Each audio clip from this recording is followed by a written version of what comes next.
All right, welcome back, my dear student. So in this lecture here, we're going to continue to build our pagination system. So what's next? We already know the count. All right, let's go ahead and echo this out first and find out that it is working. All right, we don't want to keep writing without knowing we are getting our count. So let's echo our count and find out exactly how many posts we have. All right, so let's go here. And now you can see, I saved it, by the way. All right, you always keep saving it. We see that we have 42 posts available. All right, cool. So how can we actually find out, all right, how can we create like a per page type of functionality, right? Well, if we want to find out, all right, let's say we want 10 items per page, all right, all we have to do is actually divide, right? Divide the count by 10, right? So let's say something like this. Let's say count, all right, and we go ahead and say count could be equal to count, same thing here, divided by what? Let's do 5. Let's do 5. And now, if we save it and come back here, we can see that we have 8.4. All right?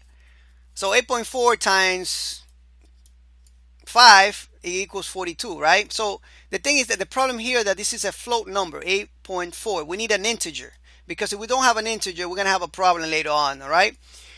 So let's make this an integer.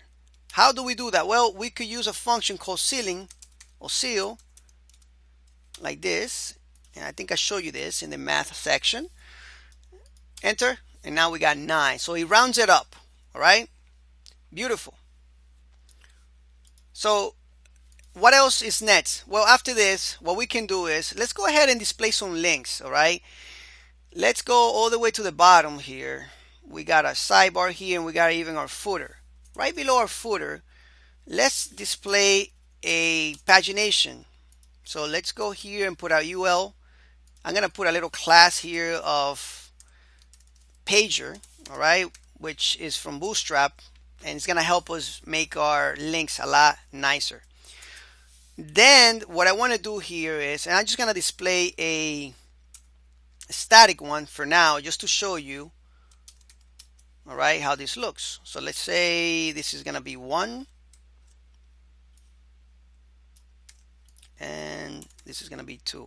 Let's see if this actually looks good. Enter. I got to go all the way to the bottom to show you this. It's crazy.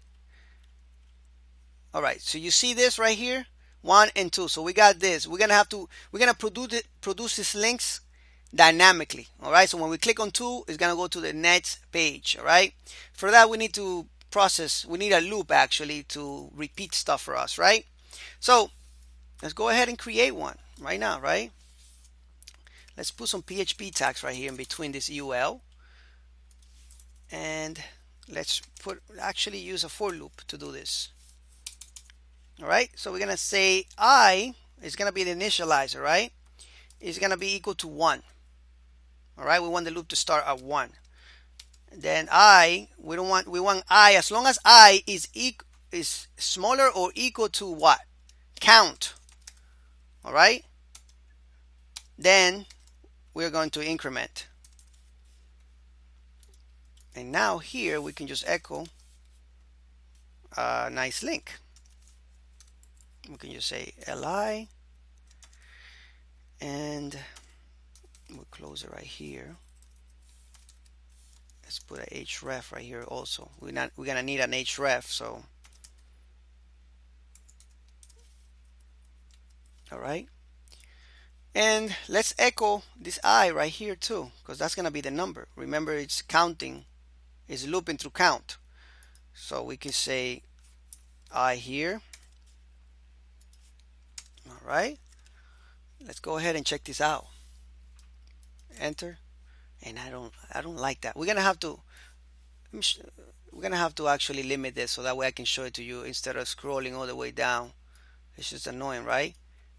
Let's just scroll right here. There you go. You see that? So it's starting to look okay, right? It's starting to look better. Beautiful. So it's looping through all our count. We got 9. Remember that we have 9 right here. We round it up. Beautiful. All right. So the next step is that we need to send a GET request, all right? And depending on that GET request that we're going to send, it's how many pages, how many posts we're going to have per page, all right? So what is the GET request we're going to send? Well, we're going to send a request to index.php, and the request is going to be called page equals what? What do you think page is going to equal to? If you guess the I, you are totally correct. So we put the I right there. And now, if I go here, and of course, I'm going to scroll down, and I click here, you can see that it's actually sending a GET request number 2 because I just clicked on number 2, right?